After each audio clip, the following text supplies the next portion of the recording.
Bonjour, alors j'ai décidé de faire une vidéo un peu plus tôt que prévu parce qu'il y a beaucoup d'événements qui se sont passés donc, ces derniers jours. Donc je vous propose un nouveau point de situation au 13 mai 2024. Une nouvelle aide américaine a été annoncée d'un montant de 400 millions de dollars. Cette aide comprend entre autres des missiles Patriot, des Stinger, des Bradley, mais le nombre n'a pas été précisé, des Javelin, des obus d'artillerie et des véhicules blindés de type MRAP. Le niveau d'interception des missiles russes a diminué selon le Wall Street Journal. Au cours des 5 derniers mois, la défense antiaérienne ukrainienne a intercepté à peu près 46% des missiles russes, contre 73% au cours des 6 mois précédents. Et en avril dernier, le niveau d'interception est tombé à 30%, ce qui explique en partie aussi les destructions importantes des infrastructures énergétiques ukrainiennes. Quant aux Ukrainiens, ils continuent à cibler les dépôts et les raffineries russes, atteignant même des cibles à plus de 1000 km de leurs frontières. Direction à présent le terrain avec l'ouverture, ou plutôt la réouverture du front de Kharkov par les Russes, puisque ces derniers ont lancé donc une attaque le 10 mai dernier.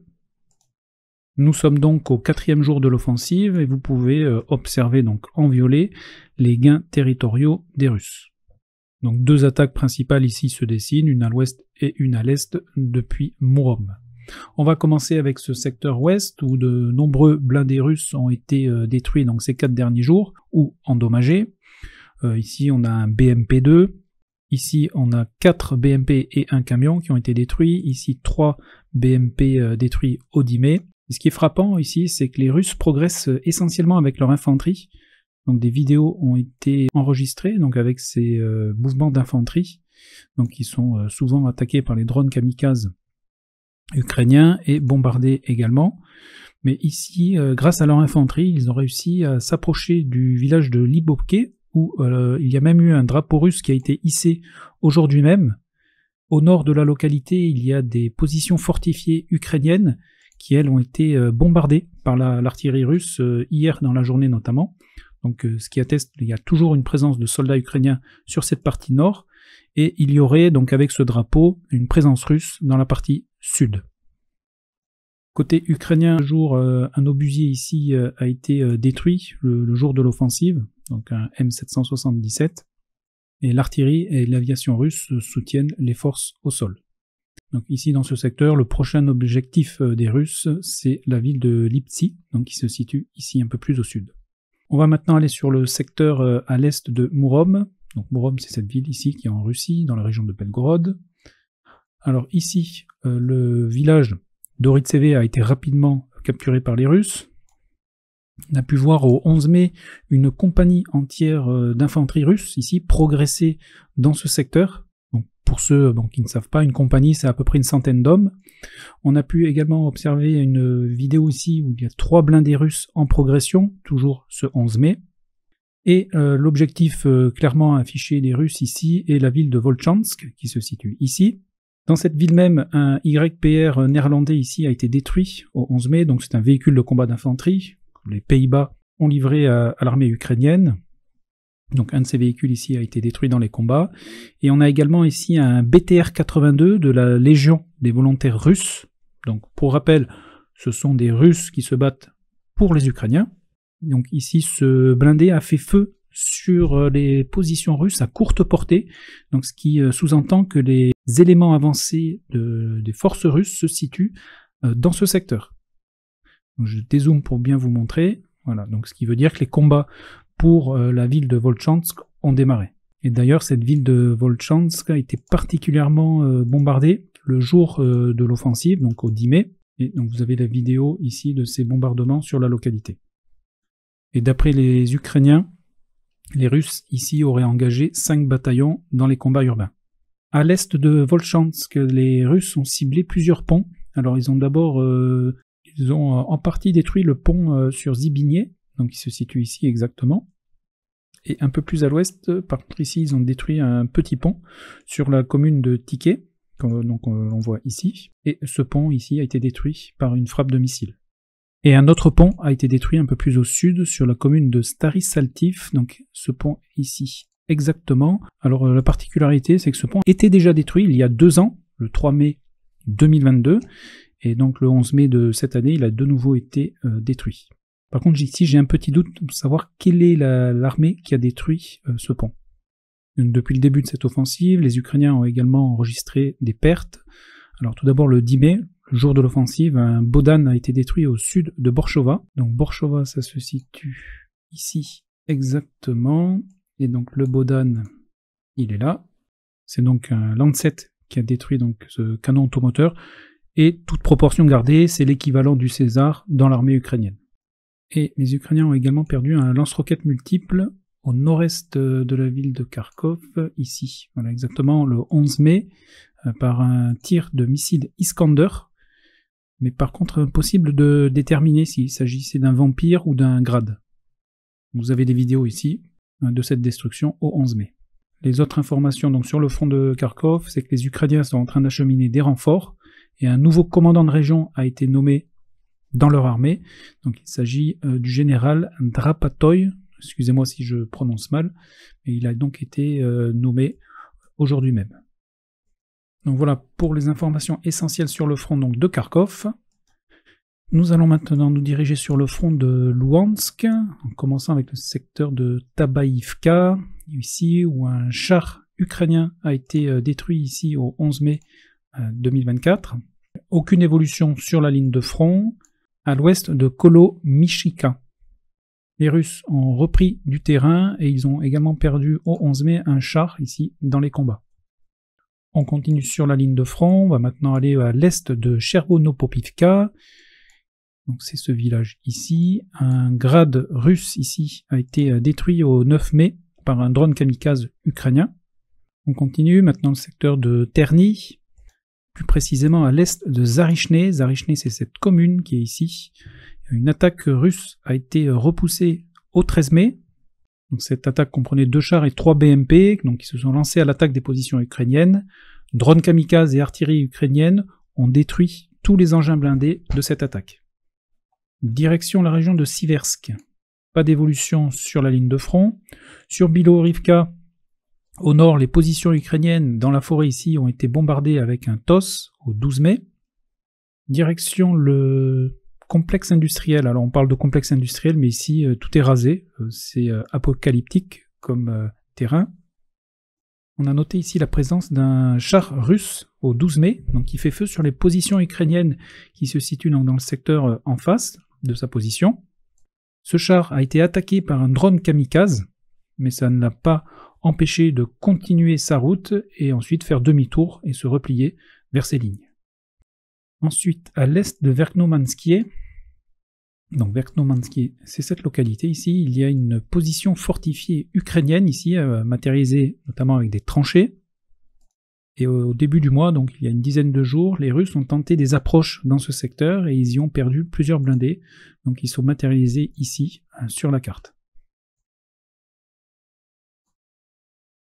Et sur les arrières ukrainiennes, un canon automoteur, un Gvozdika exactement, a été détruit au 10 mai, et ce canon automoteur a donc été détruit par un Lancet. Direction la région de Bakhmut, commençant avec le secteur de Bodanivka ici. Au sud de Bodanivka ici, il y a une tranchée, et donc dans cette tranchée, les Ukrainiens l'ont prise d'assaut, et ils ont également fait quelques prisonniers russes, et ces derniers ont ensuite attaqué la position avec des drones kamikazes. Et on note une présence des Ukrainiens ici, en bordure de forêt. On continue dans le secteur de Chassifiar ici. Dans ce secteur, on note la présence de l'infanterie russe qui a été bombardée au 10 mai. Les positions ukrainiennes ont également été ici bombardées avec des TOS au 12 mai.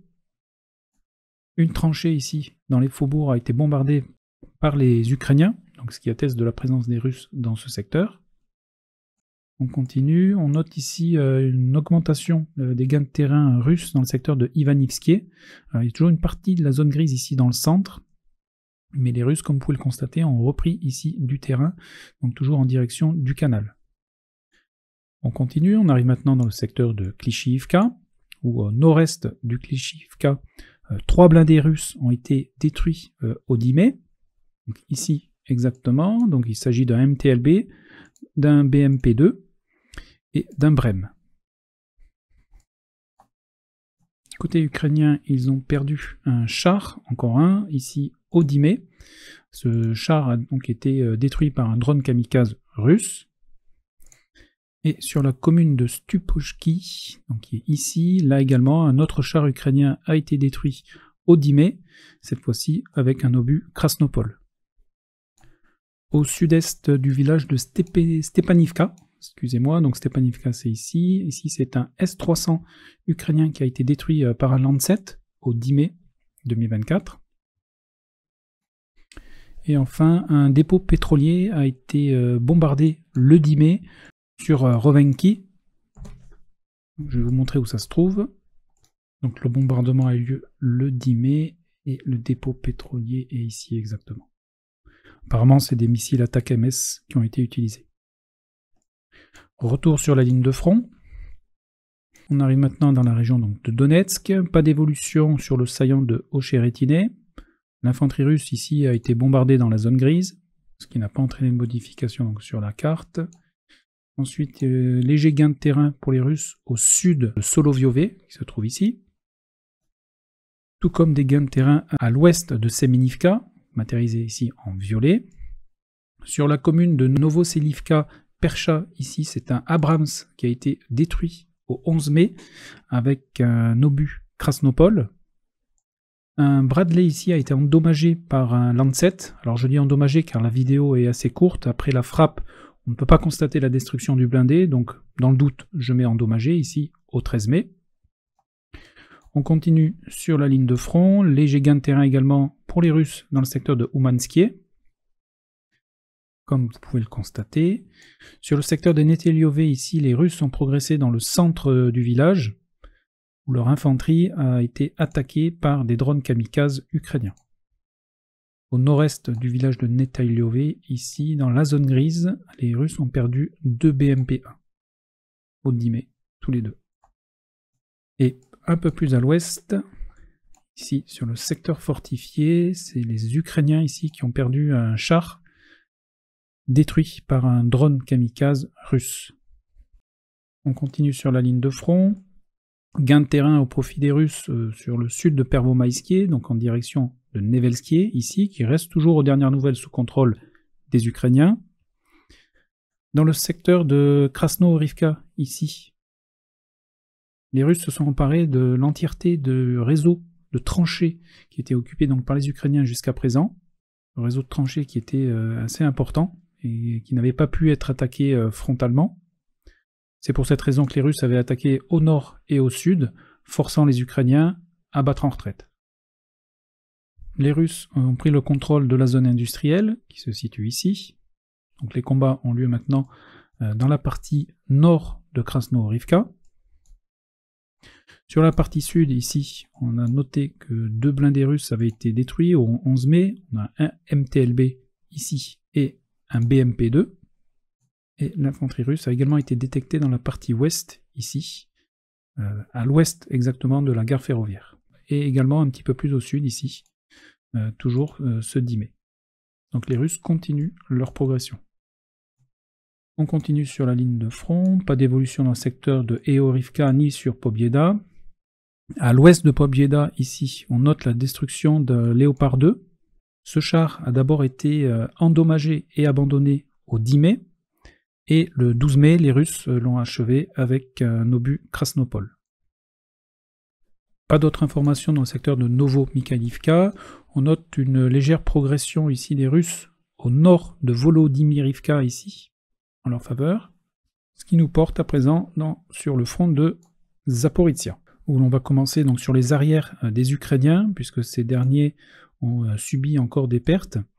Les Russes ont bombardé ici un Patriot, plus précisément un lanceur et un radar, par un tir de missile.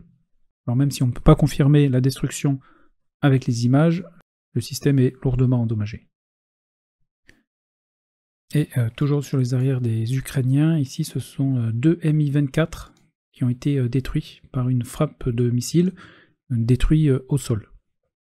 Retour à présent sur la ligne de front avec le secteur de Urozaine, où il n'y a pas eu de modification sur les zones de contrôle depuis la dernière vidéo. Les Russes ont lancé dans ce secteur, et plus précisément au sud de Urozaine, le 11 mai une attaque, et cette attaque a été repoussée, avec notamment la perte d'un char ici, donc cette même journée du 11 mai. On continue sur la ligne de front, pas d'évolution donc sur cette dernière, on va aller directement dans le secteur de Orikif, et plus précisément sur Verbovier, où il y a eu une modification ici en faveur des Russes, au nord-ouest du village, donc ces derniers ont repris une partie du terrain aux Ukrainiens. Un peu plus au nord, au 8 mai, ils ont perdu ici un BMD-4, détruit par un drone kamikaze ukrainien. Et encore un peu plus au nord, ils se sont emparés ici en prenant d'assaut une tranchée, donc, qui était occupée donc, par les Ukrainiens, et qui, depuis le 11 mai, est sous le contrôle des Russes. Sur Robotiné, léger gain de terrain en faveur des Russes dans la partie sud du village, et ils continuent toujours d'envoyer leur infanterie ici, qui est attaquée par des drones kamikazes ou l'artillerie ukrainienne. Voilà pour le front de Zaporizhia. Un petit point dans la région de Dnipro, ici, il y a eu une frappe d'un missile Iskander. Donc nous sommes sur la commune de Marivka, ici. Alors dans cette frappe, l'ensemble du bâtiment ici a été détruit. Et en plus de ce bâtiment, un véhicule a également été détruit, mais je suis incapable de vous dire quel type de véhicule il s'agissait. Car avant la frappe, on peut clairement apercevoir un bouc, mais après ce bouc disparaît et il y a un autre véhicule, c'est peut-être un radar. Mais je n'ai aucune certitude sur cette information, donc je vous partage la vidéo ici, donc je la mettrai également en description sous la vidéo, pour que vous puissiez peut-être vous faire votre propre avis, et donc nous éclairer sur la question. Dans la région de Kherson, l'unique information donc, de ces derniers jours nous vient de l'île au sud-ouest de Kherson, donc cette île ici, qui avait été, souvenez-vous, revendiquée par les Ukrainiens il y a quelques semaines, et de nouveau disputée car les Russes y ont planté leur drapeau, et dans cette vidéo on atteste de la présence de fantassins russes. Car par moment les armées utilisent uniquement des drones pour aller planter des drapeaux, mais ici il y a la présence de fantassins. Donc voilà pour les informations essentielles au 13 mai 2024. Donc en résumé, le front de Kharkov a été réactivé par les Russes, qui se sont emparés de plusieurs villages frontaliers, côté ukrainien. L'armée russe semble avoir repris également sa marche en avant à l'ouest d'Avdiivka ces derniers jours, avec de nouveaux gains de terrain. Et enfin, l'ensemble du réseau de tranchées ukrainien à l'est de la ville de Krasno-Horivka est maintenant sous contrôle des Russes, et ces derniers contrôlent également la zone industrielle dans le centre de la ville. Voilà, eh bien écoutez, je vous souhaite une excellente soirée, encore merci pour tout, portez-vous bien, et à très bientôt.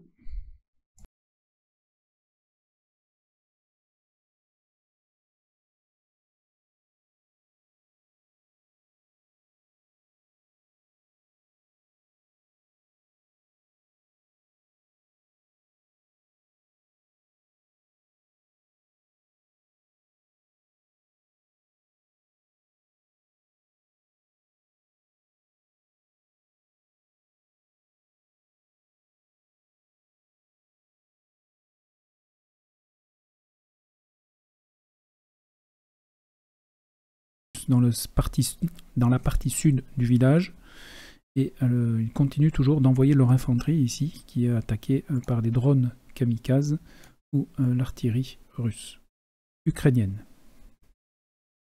Voilà pour le front de Zaporizhia. Un petit point dans la région de Dnipro, ici, il y a eu une frappe d'un missile Iskander. Donc nous sommes sur la commune de Marivka, ici. Alors dans cette frappe, l'ensemble du bâtiment ici a été détruit, mais je suis incapable de vous dire de quel type de véhicule. Et en plus de ce bâtiment, un véhicule a également été détruit, mais je suis incapable de vous dire quel type de véhicule il s'agissait. Car avant la frappe, on peut clairement apercevoir un bouc, mais après ce bouc disparaît et il y a un autre véhicule, c'est peut-être un radar, mais je n'ai aucune certitude sur cette information. Donc je vous partage la vidéo ici, donc je la mettrai également en description sous la vidéo, pour que vous puissiez peut-être vous faire votre propre avis et donc nous éclairer sur la question. Dans la région de Kherson, l'unique information donc, de ces derniers jours nous vient de l'île au sud-ouest de Kherson, donc cette île ici, qui avait été, souvenez-vous, revendiquée par les Ukrainiens il y a quelques semaines, et de nouveau disputée car les Russes y ont planté leur drapeau. Cette île est de nouveau disputée car les Russes y ont planté leur drapeau au 11 mai. Et dans cette vidéo, on atteste de la présence de fantassins russes. Car par moment, les armées utilisent uniquement des drones pour aller planter des drapeaux, mais ici, il y a la présence de fantassins. Donc voilà pour les informations essentielles au 13 mai 2024. Donc en résumé, le front de Kharkov a été réactivé par les Russes, qui se sont emparés de plusieurs villages frontaliers, côté ukrainien. L'armée russe semble avoir repris également sa marche en avant à l'ouest d'Avdiivka ces derniers jours, avec de nouveaux gains de terrain. Et enfin, l'ensemble du réseau de tranchées ukrainien à l'est de la ville de Krasno-Horivka est maintenant sous contrôle des Russes, et ces derniers contrôlent également la zone industrielle dans le centre de la ville.